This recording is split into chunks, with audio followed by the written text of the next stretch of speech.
Hey guys. All right. So today, what we're going to do, we're going to walk in. So I would like you to have your chart out and the one that we're working on, and we're going to take step by step. And I'm going to try my hardest to help unfold how this chart is supposed to look. At the outcome of the next two lectures, I will then have the my chart, just so you can kind of see what it looks like. So it's kind of like the expectation. One thing I do hope, as you guys have power mapped the Berlin blockade, my hope is that you see that the power map is like the background bone, but you have to go out and add things because again, we're doing this to write an essay, right? So let's go ahead and get started. We're looking at the Berlin blockade, which is going to be our first Cold War crisis, and really it's going to be how the U.S. responds, right? How the U.S. responds to this. That's the crisis. But before we get to the actual crisis, this is going to be all about the causes. So what unlays this, right? What caused this? So my thesis is going to be basically the Berlin blockade was a Cold War crisis that was in the making of the outcome of the Second World War. It was in the making at the outcome of the Second World War. With the collapse of the Grand Alliance, the peace process slowed into chaos. The USSR and the USA competed over the sphere of influence. The partition of Germany, the Soviet acts of aggression, and the U.S. policy of containment caused the Berlin blockade on June 24th, 1948. The Berlin blockade clearly demonstrated the increased conflict between the USSR and USA. So that's kind of it. It's not a perfect, we're nowhere near a perfect thesis there. But I just want to point out, I've set it up, I've identified, I have my argument. So if the question is to analyze the causes of a Cold War crisis, here we go. I'm ready to analyze it. If the word is to discuss, still ready to discuss, right? So let's go ahead and get started. So what we see, we're going to talk about the long-term causes from 44 to 46. So again, this is setting the stage, right? So what do we see? Long-term causes. Hey, the destruction of Germany, right? Destruction of Germany absolutely caused the loss of population, loss of infrastructure, and here we see bombings, right? Carpet bombings. Here's this is what Dresden looked like up in north, and this is what Berlin looked like in 1945. As you just see the utter destruction, I mean, even to the point that the roads are dirt, right? So there's absolutely seemingly nothing there to recover from. Germany is a power vacuum. And if you look at my chart a little bit later, you'll even see that I compare it to the Germany of after the 30 Years' War. Remember the 30 Years' War, the Holy Roman Empire was a power vacuum, 1/3 of the population died, all these bad things happened, and it's going to take 100 years for Germany to recover. This is very similar to the setting that Germany is a power vacuum, and now we're going to have to see how the U.S. and USSR deal with it. Another long-term cause, the Red Army seizure of Eastern Europe as a fait accompli. The word fait accompli is a diplomatic term that basically says it's better to apologize than ask for permission. Typically, it is if we're competing, if you're discussing, let's say you're in class and you have a chair in the class and you're like, all right, Bob wants it, Steve wants it, who's going to get it? And then Bob shows up early in class and just sits in it. That's a fait accompli because what's Steve going to do about it? Nothing. Well, that's very similar to this. At the outcome of World War II, the Red Army has occupied almost all parts of Eastern Europe, and there was nothing to do. And here we see a modern photograph of the Red Army, but I just think it's that's a good look for it. When I was your age, that's the way I viewed the Soviet Union. And what we see here's the fait accompli. I just want to point out, as the German army collapses, all of this area is going to be occupied by the Red Army. There is this sense of aggression, right? Now, here's the collapse of the Grand Alliance. This is from Yalta to Potsdam. The fate of Germany is kind of what's going to happen with the Red Army of destruction. I do believe FDR here at Yalta, he failed to really secure a permanent agreement for the future of Germany. The only thing they agreed was the partitions of both Germany and Berlin. But what does it look like? There was a kind of halfway agreement that there would be an election. But really, the Declaration that liberated Europe was lacking any enforcement, and there was really no meat behind it. Yes, it's a cute agreement, but really, there's nothing that's been satisfied there.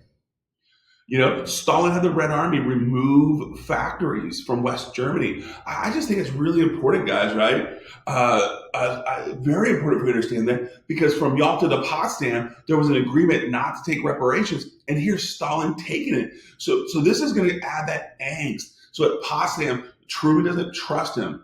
So the final agreement was kind of like the four powers were going to demilitarize. They're going to join an allied council that kind of oversees the process of this. But again, that's where it is. The fate of Germany after Potsdam really is still in question. What's going to happen? And this is where the long-term cause and the long telegram. And the long telegram, after a conversation with a couple students, I do think there's some real validity to this. If you look at my chart, I use my old chart. I still have it under short term. I think it'd be argued either way, but I'm going to put it right here as a long term, the final long term. The long telegram is going to create a 180 in U.S. foreign policy. It changes predictability. And once predictability is changed, right, I think the predictability at the outcome of World War II was that the U.S. would withdraw as they did after World War I. But because of the long telegram, there is now a watershed moment, a complete change, a reversal of policy. And this is going to be a really important aspect.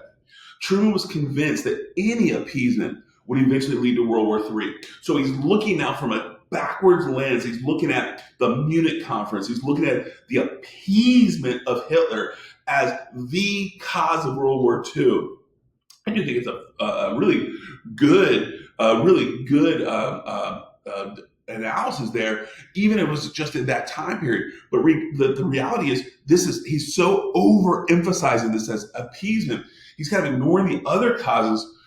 So with that, he thinks it's a perfect application. The Soviet Union must not be appeased. And this all comes from Kennan's long telegram. And Truman then allows for this drastic shift, and we're going to start seeing the push towards containment. If we wanted to throw in maybe the Iron Curtain speech right here to kind of help you kind of understand that that's a watershed moment, a change. The American population is now convinced. So just really quickly, when we look at the long-term causes, we have to talk a little bit about Germany and the destruction. We got to talk about how the Grand Alliance had really collapsed.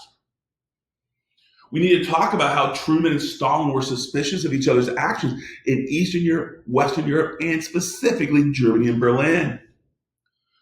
And these things are what's going to create that atmosphere. So we're looking at this blank slate of Germany. We see the collapse of the Grand Alliance. We see the Red Army. We see containment. And now we're at this atmosphere for a Cold War crisis. Well, I do think that, if we look in 1946, I think it's not really predictable that this is going to happen. It's not until from 46 to 48 we really see how we're going to narrow in on Berlin. And once again, what we're going to do, the short-term causes, really, it's going to be that continuation of the Kennan telegram. The U.S. foreign policy changes. What we're going to see, Truman Doctrine, giving military supplies to Greece and Turkey.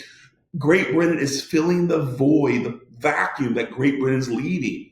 Great Britain is collapsing. I think Stalin feels released, right? And then all of a sudden, the United States changes their policy.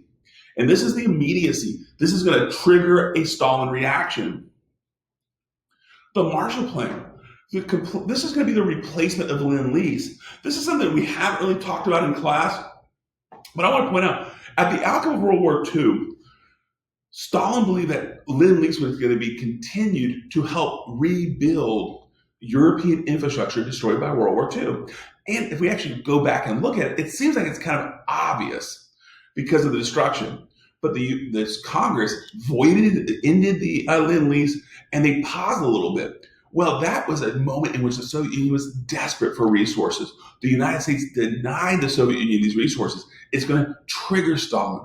And then not only do they not restart Lend-Lease, They replace it with the Marshall Plan, and this new plan seems to have ties, right? The idea that the United States is kind of superimposing Western values, superimposing self-determination, superimposing republicanism throughout this region. So this is going to trigger it, right? And I love this cartoon here, and this is probably George Marshall here, and he's swinging a dollar bat. You see, he has all this dollar, and he's crushing here. And you see, somebody wrote this. It's the sovereignty. And the whole message being conveyed here by the Soviet cartoon is the United States is not creating self-determination. They're creating neo-imperialism. And that Western Europe is actually their new area of domination. And that they're stripping away liberty. Really kind of important. It's actually a wonderful piece of political cartoon. I do, again, it's all propaganda, most likely all wrong, at least the way I see it. And of course, I'm an American. But this drastic shift of U.S. policy challenged the Soviet hegemony over Eastern Europe, over Germany, and over in general just Europe, and Stalin's plans for this Germany. So just look at that. This is the moment in which everything seems to be changing. And now, what are we going to see? We're going to see the trigger. The trigger is the Czechoslovakian coup. I cannot overstate the importance of the Czechoslovakian coup. In February 1948, so we're getting closer to June, right? February 1948, we know that Stalin used the Red Army to Sovietize the Czechoslovakia. We know that's true, right? And I love this political cartoon. The Iron Curtain has crushed the liberty of Czechoslovakia. So this was the mindset of the United States. And the aggressive action demonstrated by Stalin sought to consolidate power as he could, as much power as he could. So again, hugely important. We saw this cartoon on our steps towards the Cold War, and I really love it because this is a British cartoon. David Lowe is a phenomenal political cartoonist. But look what it says. This is a political cartoon at the moment. And what do we see? Who's next to be liberated from freedom? The message that is being conveyed here is Stalin is going to continue these aggressive actions to the point that he's going to consolidate this power. So this is a triggering of the U.S., right? Now the U.S. has to figure out what they're going to do. As we kind of do this, we begin to see that now, I want to point out the last thing about the Czechoslovakian coup. Let me go back. I want to point out, it is my understanding and my argument for this. I want to point out, really importantly, the Czechoslovakian coup is the final step into the Cold War. I do believe people want to argue the Berlin Blockade, but the Berlin Blockade is an act of aggression there's going to be conflict. Czechoslovakian coup does not trigger a U.S. direct reaction. It is my opinion, from my understanding of what I've seen through the documents that Truman's written, other historians by somebody like Gaddis and some others, that at this moment, Truman believed the Cold War boundaries were set. And the Cold War boundaries are now what was established at Potsdam, which not only includes West Germany, it also includes West Berlin. And despite West Berlin being on the eastern side of Germany, Truman is now convinced that he's not going to let another inch go. And this is where we're going to now see the immediacy. I love this slide. It really gets us to the immediacy. It's now, how are they going to deal with Germany? The Allied Control Council is going to become paralyzed by this U.S.-Soviet split. It is such an important detail there. On 1st of January of 1947, Bizonia. And it's almost as if, when I look at it, it's almost as if Great Britain is kind of surrendering, kind of stepping back, realizing it doesn't really have the resources, so they begin to capitulate to the United States. This adds to the Soviet fear. The London Conference, January 1948. So now we're stepping into this time period. We're only, 1 month away from the Czechoslovakian coup, which again, I think there's some causation there, but I'm looking at this from just the Germany side. The London Conference, they're going to agree that we're going to see the formation of Trizonia. that France is going to give in, and that Trizone is going to become this thing called the Federal Republic of West Germany. It was established that because the Soviets had already had elections in East Germany. There's already this idea that East Germany is becoming Sovietized. That little Stalin is probably going to be in place. Sovereignty of East Germany has been stripped away. So now, by 1948, it is pretty much clear that West Germany is going to have to form. And that Stalin becomes very paranoid about the American interests. He begins to see West Germany beginning to develop. He begins to see West Germany becoming a strong, independent economy. The Marshall Plan has really, really devastated Stalin's hopes. He was hoping that Germany would be a wasteland, an agrarian wasteland that would act as a buffer between the West and the Soviet Union. And what do we see? The opposite is happening. And now we're looking at the short-term cause into the immediate cause. Please pardon this interruption. We have one announcement. Ms. Allen, Ms. Cordelia, Ms. Sadler, if you're in the building, please report to Lab F4. Ms. Sadler, Ms. Cordelia, Ms. Sadler, please report to F4. Sorry about that, guys. So now we're looking at the immediacy, right? We're looking at the immediacy. This is where we're going to go from short-term causes to the immediate. So what happens here? As the Soviet Union left the Allied Control Council, Truman and the West believed that the borders of the Cold War had been set. And again, this guy goes back to the Czechoslovakian coup, right? It's parallel. On June 21st, actually, the announcement comes on June 18th. On June 18th, the United States and the Allied announced that there would be a Deutschmark introduced on the 21st. This would be the new legal currency, not just for West Germany, but West Berlin. This is going to trigger Stalin because this new currency is going to be backed by the Marshall Plan.